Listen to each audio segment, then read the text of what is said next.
I came home from a work trip 2 days early and found my 9-year-old daughter home alone, scrubbing the kitchen floor as punishment. My in-laws had taken their real granddaughter to an amusement park. I didn't yell. I didn't cry. I just did what I had to do. By the next morning, my phone wouldn't stop ringing. Hi. I'm Emma. 35. I work in insurance, turning other people's disasters into neat little reports and spreadsheets. Everything sorted, everything by the book. People call me in a panic, and I just go, describe the damage. No emotion, please. I used to run my life the same way, tidy, calm, no drama. For the most part, it worked. Until it didn't. I have a daughter, Evelyn. She's 9. Sweet, bright, a little shy. Obsessed with ponies. Makes the weirdest little creatures out of Play-Doh. At night, she likes asking deep questions, like why rainbows aren't black and white, or if Grandma Brenda's allergy to her is actually a thing. Oh right, Brendan. My husband. Well, technically. At the time, anyway. We were 3 years in. He had a daughter too, Amanda. 11. That one's easy. If you're not her grandma, her dad, or holding ice cream, she doesn't have time for you. She lived with us full time. Her mom skipped town for Texas even before the divorce was final. When Brendan and I got together, I really believed it could work. That adults could build something new. That kids adjust, love wins, blah blah, all the Hallmark movie crap. And for a while, it kind of did. We rented a small apartment at first. Tiny, but it was ours. I worked. He worked. The girls went to school, fought over markers, made up. It wasn't perfect, but it was stable. And after the mess of my first marriage, stable was all I wanted. Then everything started slipping. Brendan got laid off, some corporate restructuring nonsense. He was looking for work. I started taking on extra hours. Money got tight. Then his parents came in with their big offer, move in with us, just for a little while. I felt my stomach twist the second I heard it. His mom and I? Let's just say we weren't exactly soulmates. She said sweetheart, like it was a slur. But I couldn't afford the rent alone. So we moved. Into their old creaky house in a quiet Illinois suburb. Front porch swing, flag on the lawn, and that classic mindset that grandkids come in 2 categories, ours and the others. I told myself we could manage. That it was temporary. That I still had control. Then came the business trip. 4 days in St. Louis. I wrapped up early and came home Saturday instead of Monday. Thought I'd surprise the girls. Grab pizza, throw on cartoons, maybe make a blanket fort. Just something cozy. The house was too quiet. That kind of quiet that feels wrong. I found Evelyn in the kitchen, wearing an oversized t-shirt, on her knees, scrubbing the floor with a rag. Alone. 9 years old. I asked, where is everyone? She said, they went to the park. I'm grounded. Just like that. Calm. Like it was normal. Like it wasn't the first time. I didn't scream. Didn't throw things. Didn't stage a reality TV-worthy meltdown. I packed our stuff, mine and hers. Grabbed the important documents. Left a note on the counter. You left a child home alone. Called it punishment. Took your real granddaughter to have fun. My daughter's not spending another night in this house. Ever. And we walked out. Got a motel room. I ordered pizza, turned on cartoons, let Evelyn eat an entire tub of ice cream. I didn't say much. Just stayed close. That night, my phone wouldn't stop ringing. Brendan, over and over. Voicemails. Texts. They were home. They'd seen the note. They knew I knew. He tried to explain. Said it was strict parenting, that they weren't far. Seriously. I asked. Emma, come on. You know how my mom is, she was just trying to teach them some discipline. So her idea of discipline is abandoning a 9-year-old while y'all go ride roller coasters? Silence. It was a misunderstanding. No. A misunderstanding is wearing mismatched socks. This was deliberate. This was cruel. He kept talking. I hit decline. I didn't bother calling his parents. What for? I'd already done what needed to be done. The realization that my daughter wasn't happy didn't hit me all at once. It crept in slowly, quietly, like a leaky faucet dripping in the back of your mind. In the way she looked at me across the dinner table. In the silence where her morning songs used to be. She used to sing while eating cereal, something about rainbows and unicorns and how Tuesdays weren't real days. Now? Just silence.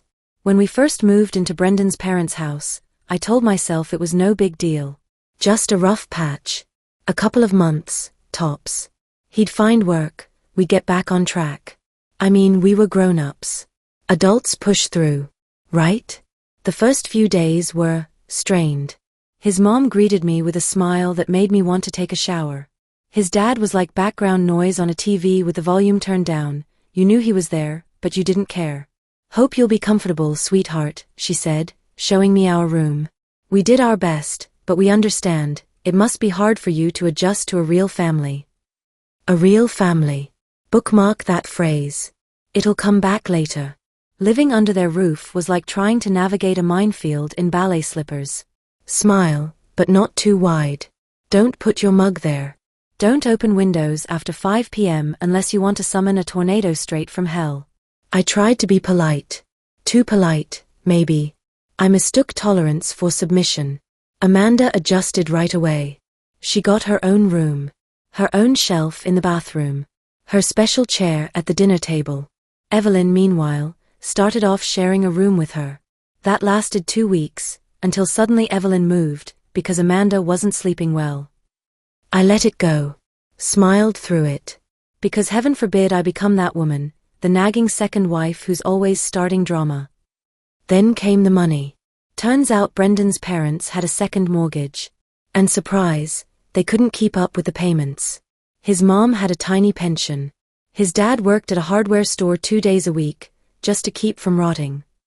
Their credit history was already 6 feet under from some sketchy business venture they tried a decade ago. Brendan? No steady job, no decent income in over 2 years. So guess whose clean credit score and reliable paycheck came to the rescue? Yep. Mine. The mortgage went in my name. Their house, their rules, my money. Officially, it was a contribution to the family. Realistically, I was paying for a house I didn't own. Emotionally, it felt like paying rent to someone who insulted your kid and then told you to smile more. But I told myself it was temporary. We were a team. We'd get through it. Meanwhile, Brendan's mother began her masterclass in passive-aggressive grandparenting. Not directly, she was way too classy for that. She just chipped away at Evelyn. At first, it was small things. Evelyn laughed less. Stopped drawing. Then came the fake stomachaches before school. She started hiding her little art projects in her backpack instead of showing them off on the fridge like she used to. I asked her, "Why didn't you show Grandma your drawing?" She shrugged. She said the house already looks messy enough. I didn't want to believe it. Maybe just a poorly timed joke? I brought it up to Brendan. He shrugged too. Mom's just tired. Don't take it personally. Then came the candy ban. Cookies? Gone. Chocolate? Vanished. Apparently, some children are better off without sugar, especially the hyper ones. Guess which one she meant. Then Amanda's birthday happened. Cake. Gifts. Balloons. Singing. Evelyn sat in the corner, trying to look happy. I walked over, hugged her. "You okay, honey?" She whispered, "Grandma told me not to touch anything. And not to get in the way." I talked to Brendan. Again. He sighed. "Mom's just a little strict. She means well. She just doesn't connect with Evelyn the same way. It's not malicious." Sure. Not malicious. Just toxic in a lace doily. I worked. A lot. Late hours. Conference calls. Hotel rooms. I told myself it was for the best. For Evelyn. For us. To keep the illusion that things were fine. Then Evelyn's teacher emailed me. Evelyn seems withdrawn and tired. She doesn't interact much with the other kids. We're concerned. I sat down with her. She wouldn't talk at first. Then she said, quietly, Maybe I'm just not very good. I blinked. What do you mean? I mean, they try but I mess everything up. Who told you that? No one. You can just tell. I held her. Told her she was amazing. That she didn't do anything wrong. That she's loved. Then I locked myself in the bathroom and stared at the wall for 40 minutes, trying not to shatter into pieces. After that, I started paying attention. I heard Amanda snap. You're not in charge here. We have rules. I overheard his mom whisper. Just don't touch her stuff, sweetie. You don't want to upset everything again, do you? It chipped away at me. But you know how it goes, you tell yourself to hang on. Just a little longer. You work overtime. You pay for their mortgage. You're a mother. You can't just walk out. And Brendan? Emma, you're blowing this out of proportion. What part, where my daughter's being degraded daily? It's discipline. It's structure. My mom's always been like this. And you? He hesitated. It's hard being stuck in the middle. Just, try not to make this a big deal. Try not to make it a big deal. My daughter's dignity was apparently not a big deal. My paycheck buying a house full of contempt? Also not a big deal. I almost believed him. Almost. Until I came home early. And saw my daughter, on her knees, scrubbing their kitchen floor alone, while the rest of them rode roller coasters. That's what not malicious looked like. That first night at the motel was rough. I got Evelyn vanilla ice cream, her favorite. Turned on cartoons. Propped a pillow next to her. We sat on the bed together, and I just held her. Didn't say anything. Just held her. For 10, maybe 15 minutes. Then she looked up at me and whispered, "You're really not taking me back?" "Never," I said. "You're safe now." And then she cried. Not quiet, polite tears. Real crying. Ugly, soul-emptying sobs. Like something inside her finally broke open. She cried until she couldn't anymore. And I just held her tighter, stroked her hair, and kept saying, "You're a good kid. You didn't deserve any of that. It's not you, baby. It's them. They're the broken ones." She started talking. Not all at once. Little pieces at first. Fragments. Then full sentences. And then it was like a dam burst. She told me how Grandma called her a guest. How Amanda said, "You're not even a real part of this family." How one time she didn't get any birthday cake because she didn't earn dessert. How she sat alone in her room while they threw Amanda a party downstairs, and no one told her. I listened. And inside, something in me was snapping. You ever have a moment where you just stop being an adult? Where you want to scream, flip furniture, break something. But you don't. Because your kid is sitting beside you. And she is your real family. We stayed in the motel another night. Just to breathe. I bought her a brand new set of markers. A heart-shaped pizza. Chocolate milk. We drew pictures. A lot. She drew a house with a rainbow roof and wrote on top, "This is our house. Here I'm loved." I nearly lost it. Only when I saw her smile again did I do what I should have done months ago. I turned off the auto payment on the mortgage. Logged into the app. Swipe. Password. Done. No dramatic music. No fiery speeches. Just one quiet, clean goodbye. Then I emailed our lawyer. Told him I wanted out of the co-signed mortgage. He asked for the paperwork. I sent it. He said it might take a few days, but it'd be handled.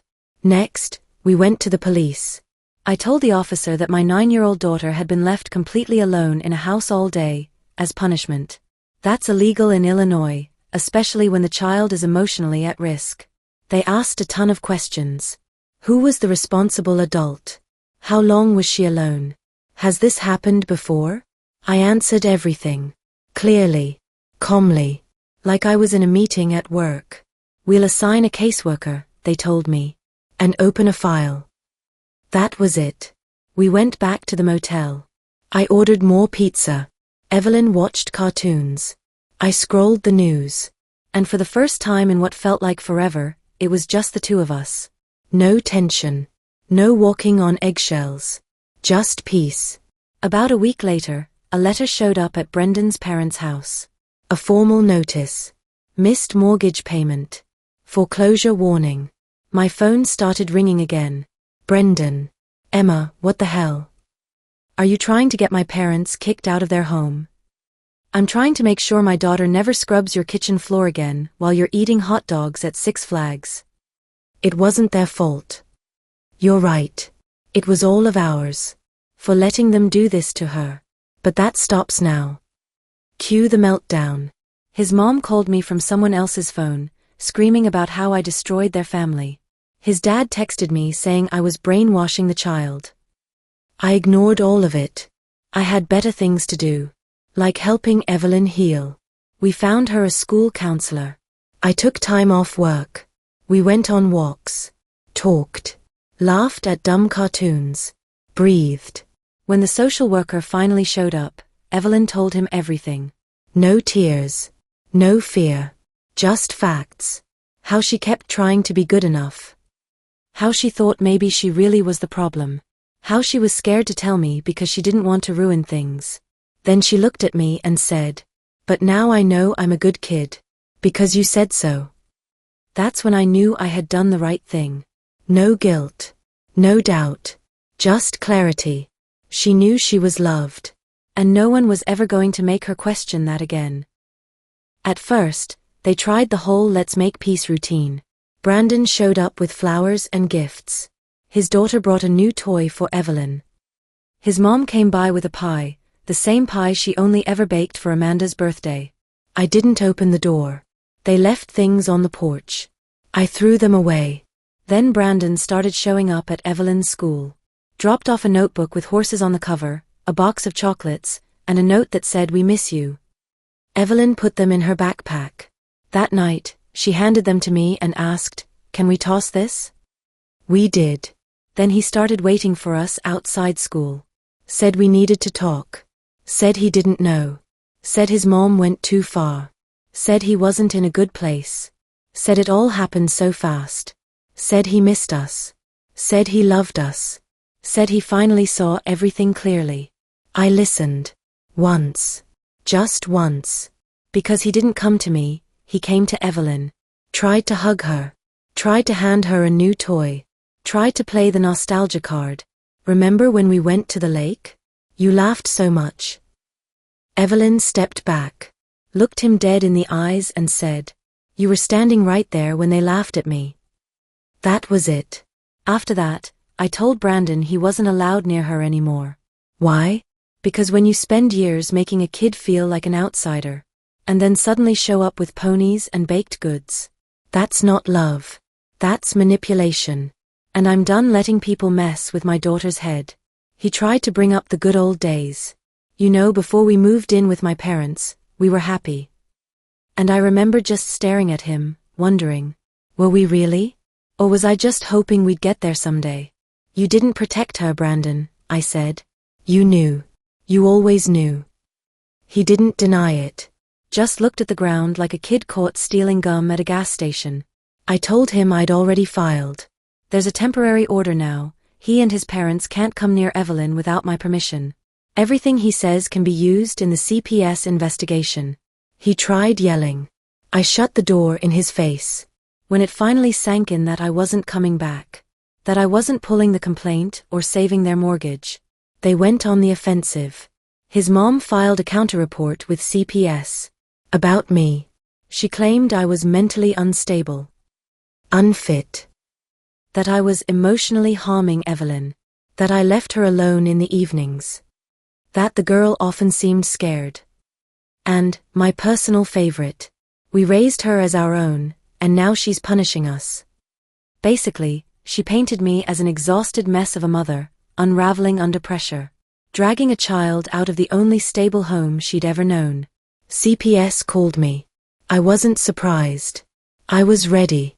I had a letter from Evelyn's teacher, saying how much better she was doing.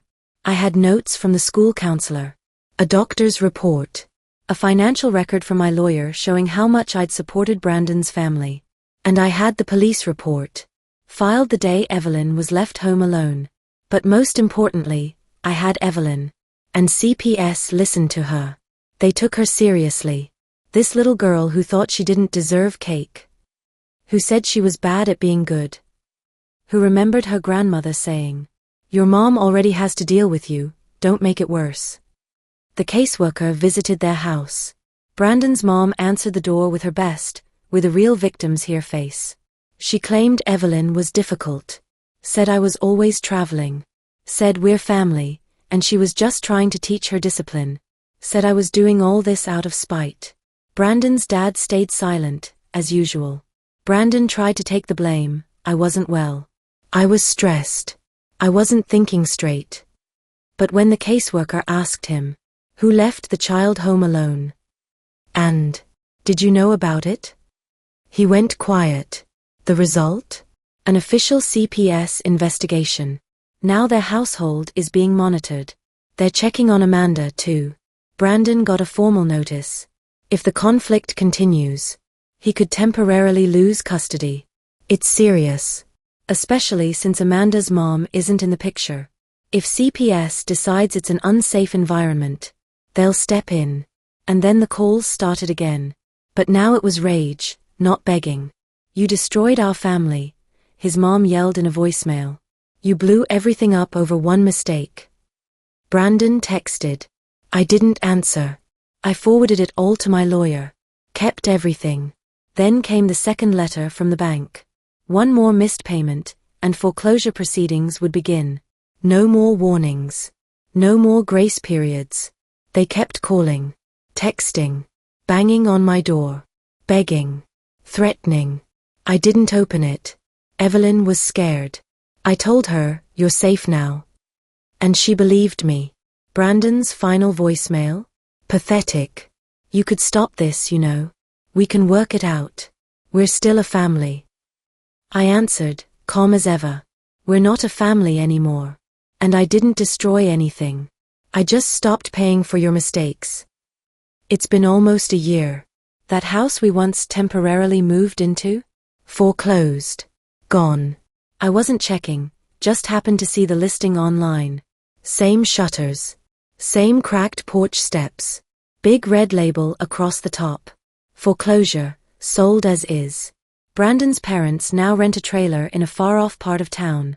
They say it's temporary. That was 6 months ago. The only thing they've built back up is their ability to complain. Brandon lives with them. Also, temporarily.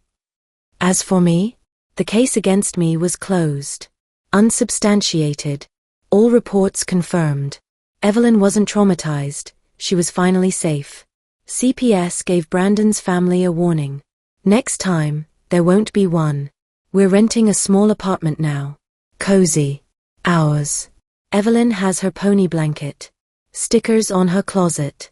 A room where no one tells her she's not really family. We got a cat. Planted beans on the balcony. She told me, I want them to grow like me. Free.